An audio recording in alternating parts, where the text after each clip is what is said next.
Boxing King Media, powered by BYD. Murtaza, we spoke a few months ago, I think literally a few minutes after you just sparked a guy out. How's life been for you since that moment? Alhamdulillah, it's been good. It's been good. Took a short break, which I really needed, and you need them, especially since after every fight it's just one camp straight into another camp, straight into another camp. Your brain just starts to fry, so you need a break. So we've had that break, and then now just back onto training again. Were you back at the meat shop on the Sunday? Me, my days off on Mondays, so tomorrow I'm off, but I'm on every other day. I was reading the comments, obviously you will have got a lot of hype and, people locally jump on your bandwagon, especially when you knock somebody out like that. What did you experience from, because you did that on your debut, the second fight, it went the distance and it probably wasn't your greatest performance, and then you came back on the scene in your third fight, throwing some mad combinations. I saw people comparing you to Mike Tyson in some of the comments, the way you slipped the uppercut in.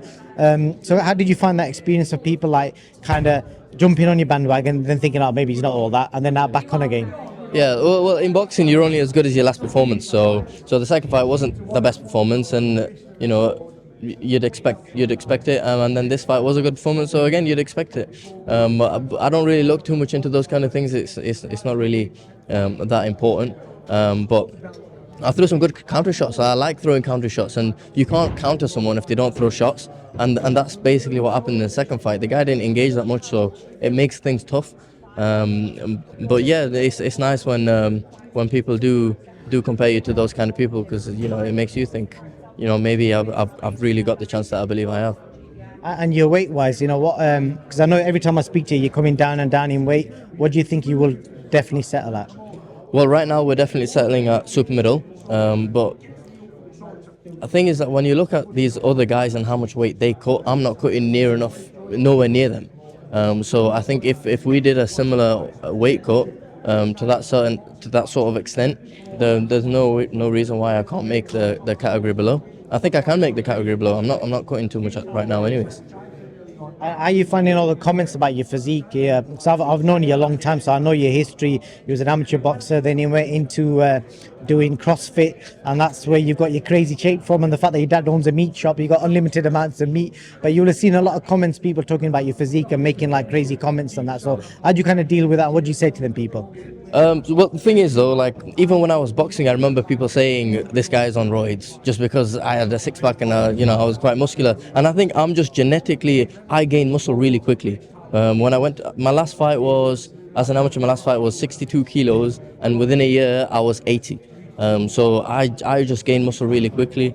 But like you said it yourself, you're an Olympic weightlifter. You're squatting every day. You're snatching. You're clean and jerking. You're doing pull-ups and muscle-ups. If somebody can do 30 muscle-ups in one go, he's gonna have a lot of muscles. And if someone can clean and jerk 170 kilos, he's gonna have muscles. You need muscles to lift that weight.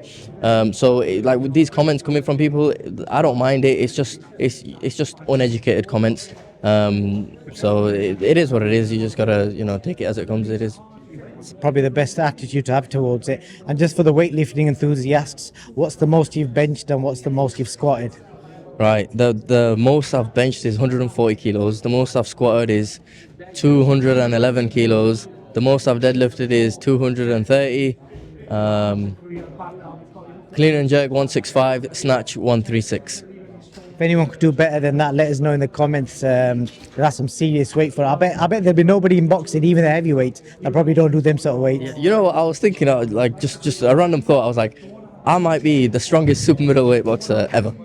I can't think off the top of my head anyone else who could have lifted that. Especially since I don't think anyone's come from weightlifting into boxing in that way.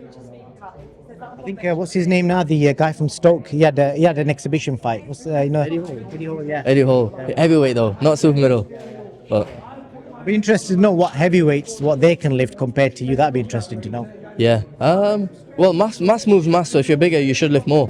But like the heavyweights, they will lift more in deadlift, because you don't need to be super skillful to do a deadlift. You just need to have the right levers, the right body shape, and you can lift quite a bit, because you don't need much skill for it. But then the snatch and the clean and jerk, that's mobility, that's speed, that's skill. That I don't think no heavyweight can snatch 136, no chance.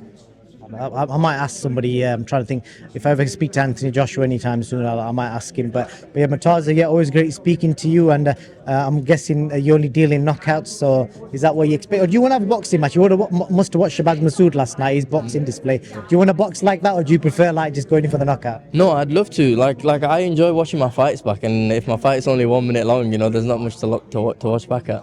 But like I said in the other interviews, like we don't train to knock people out. You train to go the distance, and you start at a pace where you want to maintain it to go the distance. And if the knockout comes, the knockout comes. Like Amir said in the last fight, he said you're not looking for the knockout, but if the opportunity is there, you take it. And that's all that happened. I caught him with a good left hook to the body, and the opportunity was there, so we took it.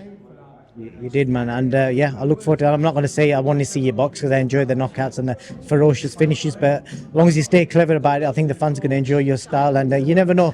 I was said to Izzy a while ago, I could definitely see at some point Turki Al-Sheikh might flick through and watch one of your knockouts and go, "Who's this guy?" I've never seen a boxer from originate from Afghanistan before. I want to see him in Riyadh. That could happen, Inshallah, bro, that would be amazing. That would be amazing. Murtaza, thank you for your time. All the best, and see you on the 7th of December.